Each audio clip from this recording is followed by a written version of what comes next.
wabarakatuh. Good morning everyone. Apa kabar? Semoga kita dalam keadaan sehat walafiat. Amin ya rabbal alamin.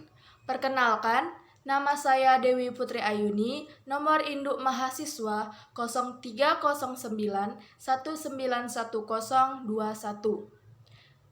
Fakultas Ilmu Tarbiyah dan Keguruan, jurusan Pendidikan Ilmu Pengetahuan Sosial 1, semester 2, mata kuliah Administrasi Pendidikan. Baik, di sini saya akan menjelaskan hasil PowerPoint saya yang berjudul Administrasi Kesiswaan. A. Orientasi administrasi kesiswaan. Pasti bertanya-tanya, apa sih administrasi kesiswaan? Baik, saya akan jelaskan. Administrasi adalah suatu proses kegiatan antara dua orang atau lebih yang memiliki satu tujuan bersama. Sedangkan kesiswaan adalah beberapa orang yang ingin dididik untuk memiliki kualitas hidup yang lebih baik. Dapat disimpulkan bahwa administrasi kesiswaan adalah seluruh proses kegiatan yang direncanakan dan diusahakan secara sengaja, serta pembinaan secara kontinu terhadap seluruh peserta didik dalam mengikuti proses belajar mengajar secara efektif dan efisien. Selanjutnya, B. Kegiatan administrasi kesiswaan. Apa sih kegiatan-kegiatan yang terjadi dalam administrasi kesiswaan? Yang pertama, penerimaan dan pencatatan peserta didik baru. Di mana maksud dari penerimaan dan pencatatan peserta didik baru itu menyusun panitia program kerjanya, melakukan pendaftaran calon peserta didik. Lalu, panitia menyelesaikan calon peserta didik berdasarkan NIM. Lalu panitia menyusun pengumuman calon yang diterima dan registrasi untuk peserta didik baru. Pencatatannya apa saja sih? Pencatatannya itu seperti format buku induk, data-data siswa, kelengkapan data, buku kleper. Yang kedua, ada pembagian seragam dan anggota OSIS. Pembagian seragam ini wajib panitia untuk menyerahkan seragam sekolahnya kepada para siswa-siswi. Lalu memberikan kartu anggota OSIS agar siswa ini tahu bahwa mereka bersekolah di situ. Selanjutnya, pembinaan peserta didik dan kesejahteraan peserta didik. Pembinaan peserta didik itu seperti mengelola kelas, interaksi antara guru dan siswa, memberikan pembelajaran yang baik dan efisien. Kalau misalnya kesejahteraan peserta didik itu seperti memberikan sebuah rekreasi sedikit kepada siswa atau siswi agar mereka tidak pusing dalam belajar. Membuka ruangan-ruangan yang layak, misalnya tuh ruangan untuk ekstrakurikuler, ruangan laboratorium, ataupun ruangan olahraga dan ruangan lainnya. Yang keempat, mencegah perbuatan kenakalan remaja pada peserta didik. Ya, dimana kita tahu bahwa remaja masa dari anak-anak menuju remaja. Jadi pemikiran mereka masih cenderung seperti anak-anak. Jadi mereka tahap untuk mau ke dewasa. Jadi guru itu tugasnya, jadi kegiatan administrasi kesiswaan ini bertugas untuk mengelola anak-anak ini pemikirannya untuk menjadi pemikiran yang baik gitu. Tidak seperti melakukan kenakalan-kenakalan yang tidak baik. Contohnya itu seperti melihat situs-situs yang tidak baik, mengebut di jalanan, ataupun melawan kepada guru, melakukan perkelahian antara siswa satu dengan siswa lainnya. Seperti itu. Selanjutnya, C. Unit layanan perpustakaan. Sebelum saya menjelaskan fungsi-fungsi perpustakaan lebih dalam, saya akan memberitahu dulu apa sih itu perpustakaan. Menurut pendapat saya, perpustakaan adalah sebuah sarana dan prasarana yang wajib ada di suatu sekolah agar siswa-siswinya mengetahui lebih dalam lagi dan memecahkan suatu masalah yang belum dipecahkan dalam buku harian biasa. Jadi, fungsi perpustakaan itu ada 6. Fungsinya informasi, fungsi pendidikan, fungsi budaya, fungsi rekreasi, fungsi penelitian, dan fungsi deposit. Apa sih fungsi informasi itu? Fungsi informasi adalah sebuah fungsi di mana menyediakan beberapa informasi yang meliputi bahan cetak. Contohnya itu, misalnya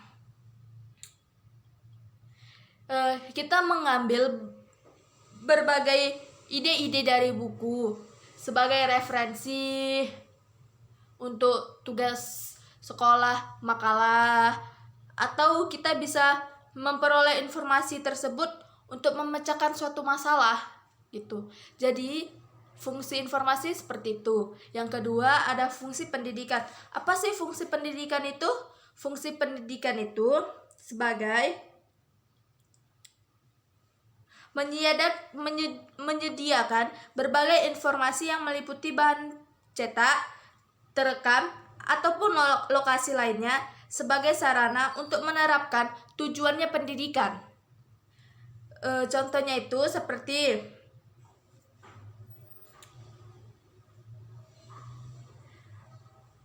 mempertinggi sikap sosial untuk menciptakan masyarakat yang demokratis. Yang kedua, mempercepat penguasaan dalam bidang pengetahuan dan teknologi baru. Selanjutnya ada fungsi budaya. Fungsi budaya itu adalah sebuah fungsi yang menyediakan berbagai informasi meliputi bahan cetak, terekam, maupun koleksi yang dapat dimanfaatkan oleh pengguna untuk kebudayaan. Contohnya itu menumbuhkan budaya minat baca kepada para siswa atau siswi, mendorong terhadap tumbuhnya kreativitas dalam kesenian siswa atau siswi. Selanjutnya ada fungsi rekreasi. Apa sih fungsi rekreasi itu?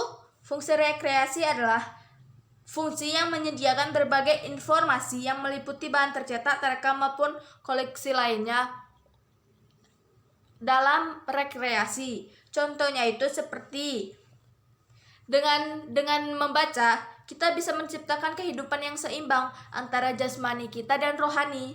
Selain itu, dengan membaca kita juga bisa menciptakan kegiatan kreativitas serta hiburan-hiburan yang positif. Selanjutnya ada fungsi penelitian. Apa sih fungsi penelitian itu? Fungsi penelitian adalah menyediakan berbagai informasi untuk menunjang kegiatan penelitian. Selanjutnya ada fungsi deposit. Fungsi deposit adalah fungsi yang menyimpan dan melestarikan semua karya-karya cetak dan karya rekam yang diterbitkan di wilayah Indonesia. Misalnya itu suatu perpustakaan menyimpan karya tulis ilmiah suatu mahasiswa atau siswi di universitas wilayah itu gitu. Selanjutnya, administrasi layanan perpustakaan.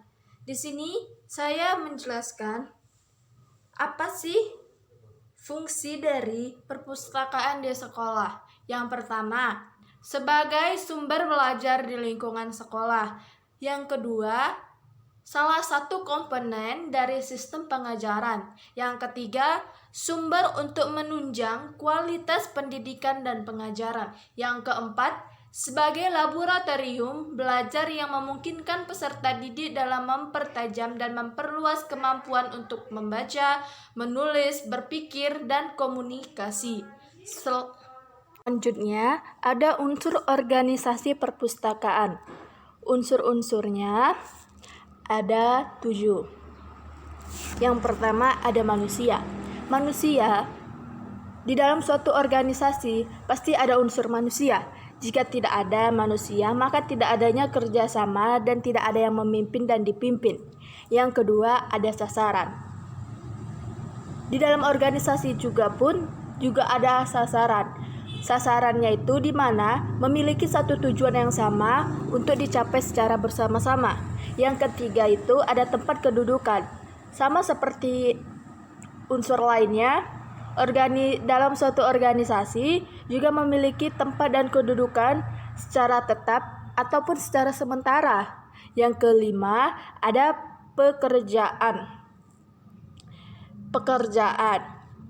Artinya organisasi juga harus ada pekerjaan, di mana pekerjaan itu harus dikerjakan secara jelas dan siapa yang mengerjakannya.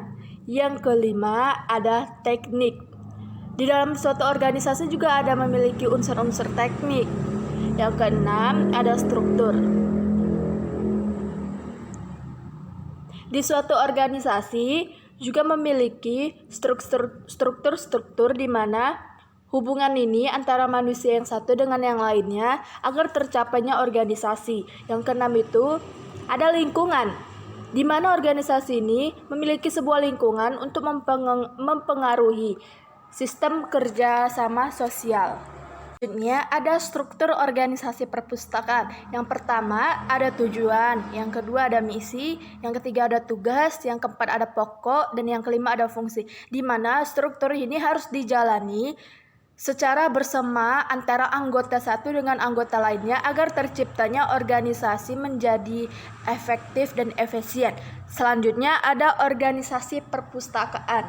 Di dalam organisasi perpustakaan ini terdapat kepala perpustakaan dan kepala unit kerja.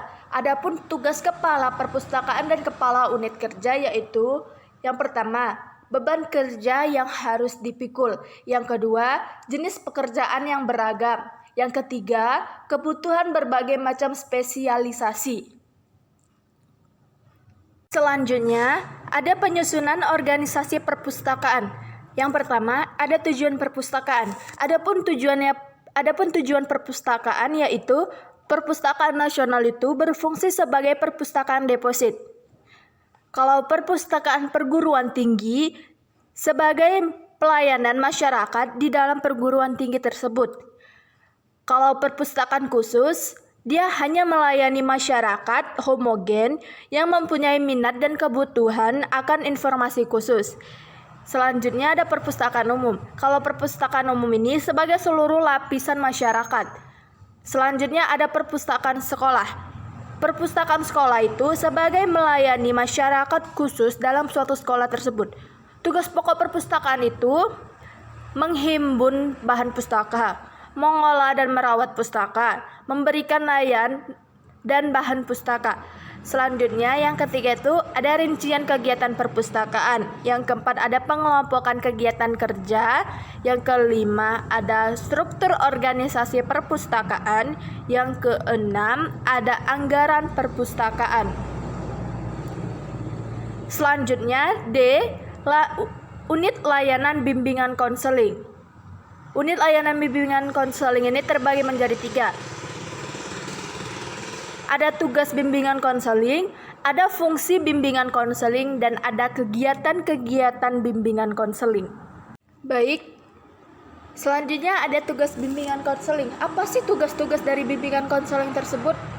Yang pertama, kalau misalnya bimbingan konselingnya laki-laki, maka pembimbing konseling ini harus melayani siswa laki-laki. Kalau misalnya bimbingan konseling perempuan, si pembimbing konseling perempuan harus melayani siswa yang perempuan. Yang kedua, setiap pembimbing diberi tanggung jawab terhadap tingkatan kelas. Jadi, setiap kelas itu beda pembimbing. Yang ketiga, Setiap pembimbing diberi tanggung jawab terhadap angkatan siswa tertentu yang diikuti terus dari saat angkatan itu masuk sekolah hingga tamat. Yang keempat, setiap pembimbing memegang layanan bimbingan tertentu untuk seluruh angkatan siswa. Misalnya, si pembimbing A melayani rambut untuk siswa laki-laki. Berarti si pembimbing harus melihat, memantau rambut siswa laki-lakinya apakah panjang atau tidak. Selanjutnya, fungsi bimbingan konseling. Yang pertama, pelayanan murid dikelola paling efektif bila organisasinya dibangun untuk memenuhi kebutuhan murid secara individu. Yang kedua, keberhasilan program pelayanan murid langsung berhubungan dengan wawasan dan ketabahan hati para penjabat administratif. Yang ketiga, dalam proses memusatkan perhatian kepada perkembangan murid, tekanan hendaknya diberikan kepada persiapan guru-guru dan para administrator untuk melayankan murid dengan sebaik-baiknya. Yang keempat, pelayanan murid akan berjalan dengan baik bila tenaga spesialis dalam bidang yang satu memiliki cukup pemahaman dan penghargaan tentang pekerjaan para spesialis di bidang tersebut. Selanjutnya, kegiatan-kegiatan bimbingan konseling. Apa sih kegiatan-kegiatan bimbingan konseling itu? Gitu ya kan. Baik, akan saya kasih tahu kegiatan-kegiatannya. Yang pertama, melayani penyuluhan bagi semua murid di sekolah. Yang kedua, mempersiapkan dan menggunakan catatan kumulatif tentang setiap murid di sekolah. Yang ketiga, mempersiapkan dan menggunakan sumber-sumber informasi untuk memenuhi kebutuhan dari setiap murid. Yang keempat, merencanakan dan membantu penempatan para lulusan. Dan yang terakhir, menyelenggarakan pembicaraan kasus dan membantu guru-guru membuat studi kasus tentang murid perseorangan. Demikianlah hasil diskusi saya.